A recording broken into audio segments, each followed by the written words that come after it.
All right, so now we're going to start with Module 2. We're going to start with Lesson 1, which has to do with data sets of one variable. So here we're going to look at data sets and then how we can display that data through dot plots, histograms, stem and leaf charts, and then also box plots. All right, so first here I'm just going to read through. It says visual representations provide a good way to summarize data from studies or surveys. One type of visual representation is the dot plot. So dot plots, sometimes called line plots, display data points above a horizontal number line and show a range of values. Data points can be represented as either dots or X's. Dot plots are typically used for summarizing data sets with fewer than 20 to 30 data values. They show every value in a data set. Dot plots are useful for showing where data cluster or bunch together and where data has gaps or empty spaces. Dot plots are also useful for showing outliers, and outliers are data points that are farther away from most of the other data. So if we look here, they provided us with a dot plot. This is a dot plot of 20 people surveyed at the mall, and they asked their ages, and each dot represents one person. So you could see if you had to put more than 20 or 30 dots on here, it would start to be a little tedious and you would want to use a different method to show your data. Now, the one thing they did talk about was outliers. So outliers would be a dot that was very far away from this cluster of data. So maybe if we had a dot all the way over here, maybe at 5 years old, that would be an outlier for this set of data. But this set of data is relatively all close together, so there are no outliers. The next part, another type of visual representation is the histogram. So a histogram is a graph that uses bars to display and summarize data. The bars on a histogram touch each other, which is very important, and represent consecutive or continuous data. Histograms are useful for summarizing a large range of data that can be grouped together easily. So if we're using more than, say, 20 or 30 points, we might want to use a histogram. So if we take a look here, this is an example of a histogram. So if you notice, the bars all touch each other for each interval, right? The intervals are continuous. So this first one goes from 90 to 119, and then the next interval goes from 120 to 149, right? So they're going up continuously, and they also increase by a consistent amount there.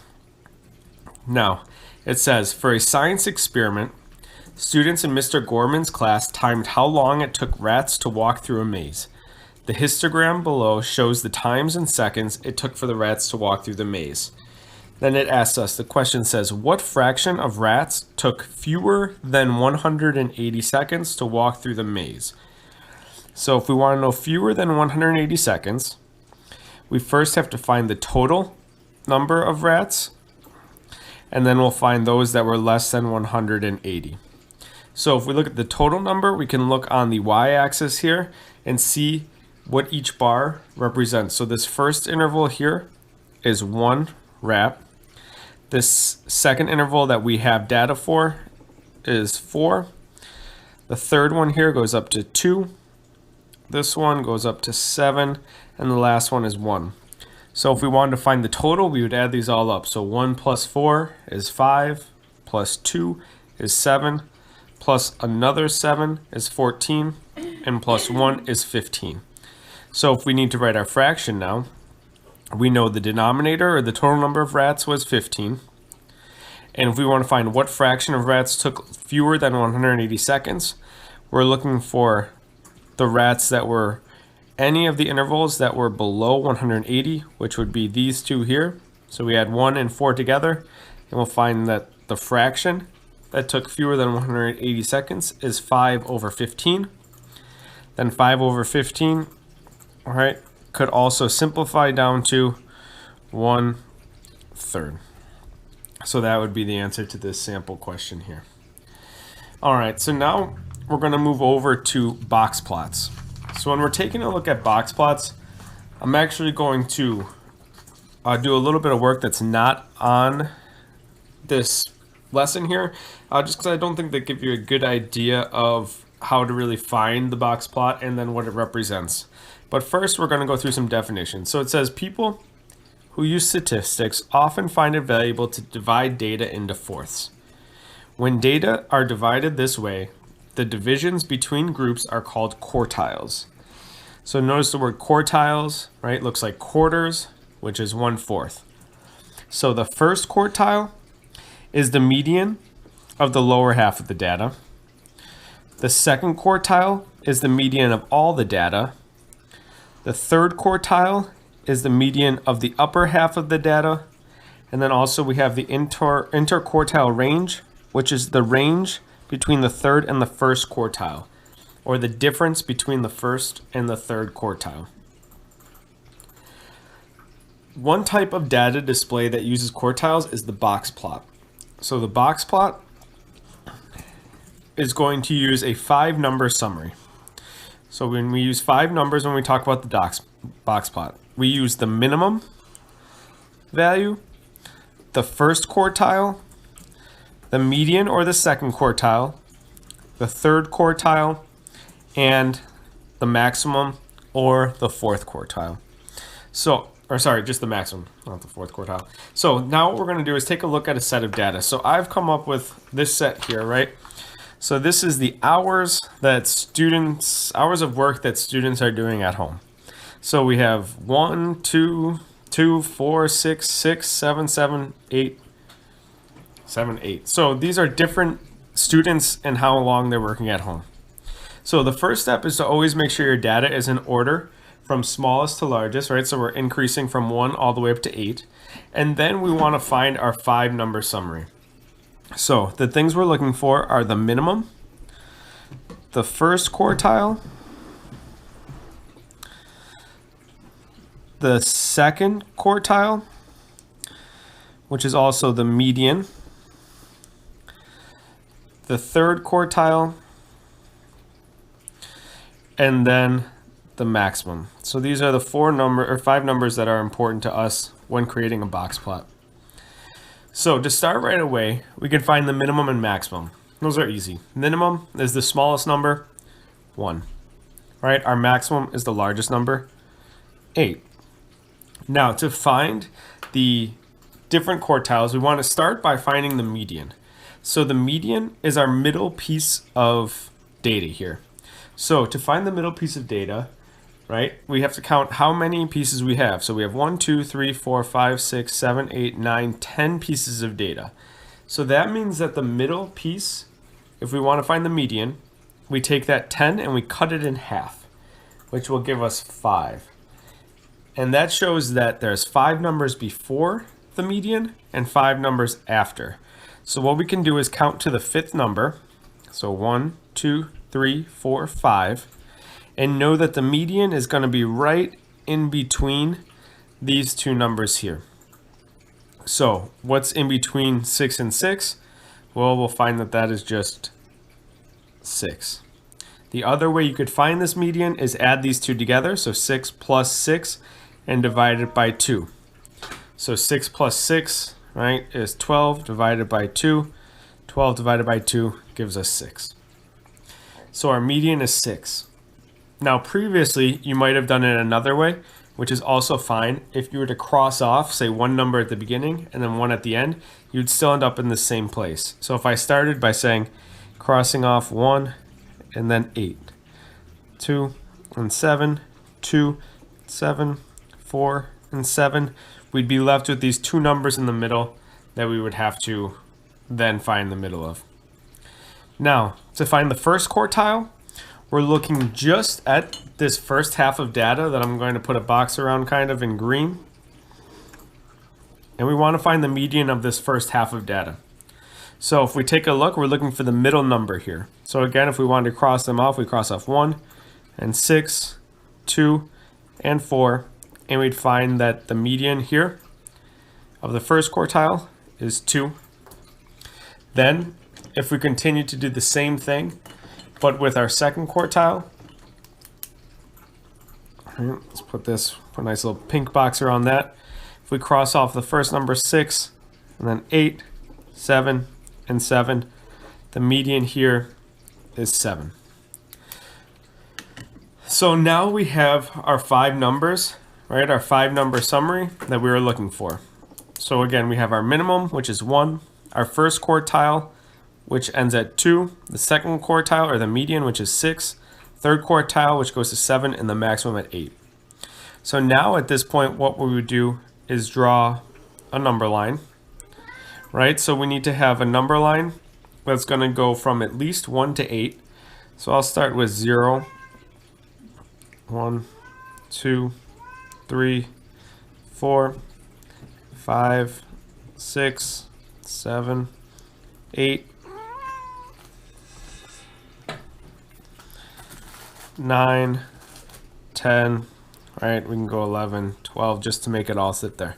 Now what we're going to do to make our box plot is we're going to put points at each of these 5 numbers here, and then create our box plot. So we start with the minimum. So I'm just going to put a little dot at the minimum. Then at the first quartile, put another dot. At the second quartile or the median, we'll put another dot. At the third quartile, a dot, and at the maximum, a dot. Now what we do is we connect the minimum to the first quartile, and I like to connect the maximum to the third quartile. These are kind of the lines that go off of our box plot. Now what you do is you create a vertical line at both the first and the third quartile, and also at the median. These are going to be used to show the height of our box here. Now we're going to connect all of these lines to make the box in the box plot. So what this box plot is showing here is this distribution of data. Now the key to the box plot is that each of these sections contains the same amount of data. So in this first quarter, right, 25% of the data is. In the second quarter, we also have 25% of the data. Even though this box is larger, it's still 25% of the data, along with our third box, which is 25%, and the last section, 25%. So when we're looking at these show the range in data, but don't show how many data points there are. So even though this box is larger than any of the other sections, it still only contains 25% of the data. Now, the other thing that we saw was the interquartile range, or the IQR. To get this number, we take the third quartile, wherever our line is at the third quartile, and we're going to subtract the first quartile. So to find the interquartile range, we take the third quartile, which is 7, and then we subtract the first quartile, which is 2, and we would get that the interquartile range is 5. So this is a brief review of box plots. All right. So now we'll take a little bit of a closer look at some of the questions that you'll have to do for the practice section here. So the first one says, the dot plot below shows homework grades each student received on a science project. Which statement is true of the data in the dot plot? So if we look at the dot plot, right, we have a bunch of dots that are clustered up here, and then we have 2 dots that are pretty far away. So remember we were saying earlier that if there's a dot that is far away from a cluster of data, that's considered an outlier. So if we take a look at the different answers here, it says which statement is true in the data in the dot plot? A, there's 1 outlier in the data. Well, that's not going to be true because we have 2. B, there are 2 outliers. That's going to be our answer there. If we take a look at C, C says the spread of the data is 20. If we take a look, the spread goes from 95 all the way to 30. So if we were to subtract these 2 numbers, we'd actually find that the spread was about 65, which is not 20 and not 95. So those would not be correct answers. So here you have 2 outliers, so your answer would be choice B. If we take a look at the next one here, question 2 says that the box plot below shows the weight in pounds of each package of a shipping container delivered in one day. Which statement best supported by the data in the box plot? So if we're going through here, remember this is our min, here is our max. The median is right here in the middle, so this is our median. Then we have our first quartile and our third quartile, just when we're looking at this box plot here. So which statement is best supported by the data in the box plot? So it says the median package weight was about 18. Well, if we look here, the median is in between 20 and 22, so it's not 18. Here it says the range in package weights was about 19 pounds.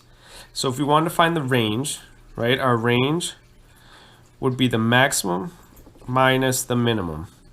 So here we see that the maximum is about 27 minus the minimum, which is about 8. 27 minus 8 is 19. So it's looking like it's going to be choice B. Let's just show why choice C and D are not correct. So here, C says more than half the packages weighed less than 18 pounds.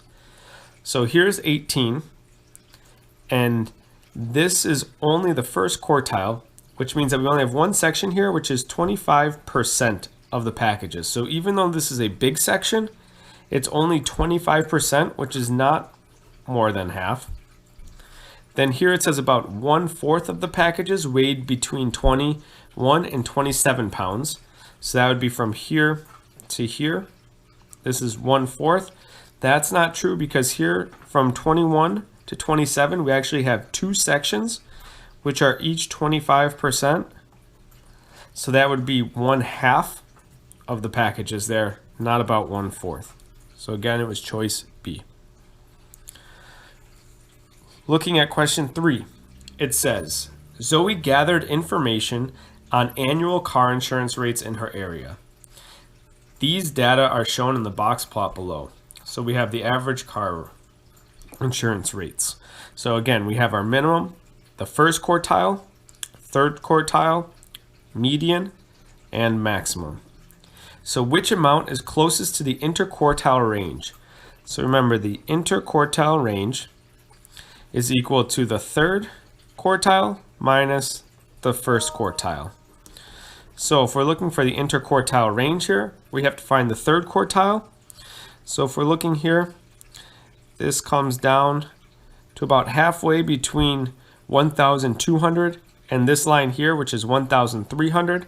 So let's say that's 1,250 minus the first quartile, which comes about halfway between 900 and 1,000. So I'd say that's 950. So then if we're looking for the interquartile range here, if we subtract these two, 1,250 minus 950, we'll find it is 300, which is choice A. So the interquartile range, right, we take the third quartile and we subtract the first quartile. All right, we're looking for what is the range of data that this box shows here. All right, moving on to the next part. Question 4. So question 4 says, the time in seconds it took 40 runners to finish a race are listed below. So if we're going through here, Joseph will graph this data on the histogram. So if we want to go through, you can graph this data. So we start by saying, let's zoom out a little bit. If we're taking a look here, the first number, 104, right, goes in this first section here. So if we're kind of making our boxes here, what I would do is let's find all of the pieces of data that are between 100 and 119, and then we'll count that number and graph it there. So we have 1, 2, 3 pieces. So if we go up, we'll go up 3 and then over. Then we have our next section, which is 120 to 139. So we'll count how many go in between there. 1, 2, 3, 4, 5, 6, 7, 8, 9, 10, 11, 12, 13, 14, 15. So now this section is going to go all the way up. Notice how our histogram, right, the bars touch in a histogram. We don't leave any space. Then we continue with our next section, 140 to 159. So 1, 2, 3, 4, 5, 6, 7, 8, 9, 10, 11. So this one will go up 11 spaces. 160 to 179. 1, 2, 3. We're only going up 3 here. And then finally 180 to 199 is 1, 2, 3, 4, 5, 6, 7, 8. So we're going up 8 spaces here.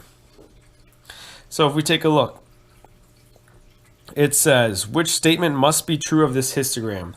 It says one of the bars in the histogram is 10 units high. Take a look. Are there any that are 10 units high? Nope. Cross it off. None of the bars in the histogram are the same length. So if we take a look, are there any that are the same length? So this one is 3, 15, 11, 3. So we have 2 3s, so that's not correct. C, the bar representing the data for 100 to 119 is the second shortest. Well, or is the shortest, sorry. No, that's not true because there are 2 that are 3. And the last one says the bar representing 120 to 139 is the longest. If we take a look, 120 to 139 is the longest, so it is choice D. Taking a look at question 5. Question 5 says that Luke developed 40 sets of digital pictures one weekend. The number of digital pictures developed in each set is shown in the stem and leaf plot below. Which statement best describes a graphical representation that can also be used to display these data values? So one thing, when we see this data here, I just want to make sure, I'm not sure if we went over this before, but when we see these numbers, right, these are kind of our tens place, and then we have our ones place. So if we were to pick any data point, say this data point here, this would be 50, right, because we have our tens places of 5, and that 2 would make that 52. So that data point that I circled is 52. So the next one would be like 55, 57. If we look down here, the last point would be 85. So here it says, which statement best describes a graphical representation that can be used to display these data values? So when we're talking about this, we're really talking about how many pieces of data we have and how we want to represent it. So if we go through here, it says A, dot plot is the best representation because the data set has 40 values. Well, we said before that dot plot is best for fewer than 20 or 30. So if we have 40 pieces of data, not the one we want to do. Here it says dot plot is best representation because the data values are all less than 100. Again, we don't want to choose that one because we're looking for dot plot would only be if it's 20 or 30 or less. A box plot is best representation because there are no values that are equal to 0. I mean, that doesn't really have an effect on when we're graphing with a box plot. We're fine with zeros with box plots, so that's not going to be our choice. And then here we have a box plot is the best representation because the data set is large and a 5-number summary can be determined. Yeah, this is a good example here, right? Because if we're going to show this, we'll be able to show the range of the data set, and you'll be able to see it graphically with a box plot there. All right, moving on to the last question is question 6. So question 6 says the number of cups of tea sold each day at a tea shop last month are listed below. Then we have a bunch of data sets here. So we have 1, 2, 3, 4, 5 by 2, 3, 4, 5, 6. So 30 different pieces of data here. Graph these data values using either a dot plot, a histogram, or a box plot, and be sure to give your graph a title and label all axes that may be on your graph. So here, again, if you choose a box plot, or sorry, a dot plot, this is kind of the most amount of pieces of data that you would like to use. So what I will do is I will show you examples of both the histogram and the box plot that you can get out of this here. So if we take a look, it's going to show you right on the answer key so you could check your answers if you're going about doing this on your own. So the first one here is our box plot. So if we, or the histogram, sorry, if you take a look on the y-axis, we have the number of days, right? On the title is cups of tea sold, and on our x-axis is number of cups sold. Our ranges go from 0 to 19, 20 to 39, 40 to 59, 60 to 79, and 80 to 99. And then we have the different bars that show the different heights. So this first interval from 0 to 19 has 6 cups of tea sold. From 20 to 39, we have 12 cups of tea sold. From 40 to 59, there's 6 cups of tea sold. From 60 to 79, there's 5 cups of tea sold. And from 0 to 99, there's 1 cup of tea sold. So this is a good representation using a histogram. And then if we take a little bit closer look here at the box plot here, you'll see the cups of tea sold. So again, we have our number line, the title, cups of tea sold. Then we have the number of cups on the number line. And then for this one here, remember you'd have to find the median. You have to find the first quartile, second quartile, and the range here. So if we take a look here, the smallest number here, this should be about 6 cups of tea, right? With the greatest number being about 85 cups of tea. And then when you're finding these different data points, right, you first have to find the median by arranging all the data in order of smallest to largest, and then finding the middle number, which would be right after the 15th. So I'll show you that set of numbers there so that you can check your answers there. All right, so if we're looking at the set of data for question 6 here, right, this is the set of data as it is laid out from smallest to largest, right? So we have 6, 8, 10, 11, 12, 19, 20, 23, 25, 26, 26, 26, 27, 28, 31, 33, 33, 35, 40, 42, 52, 52, 53, 59, 60, 61, 64, 70, 79, 85. Then if we want to find the median, so the median was right in between 31 and 33.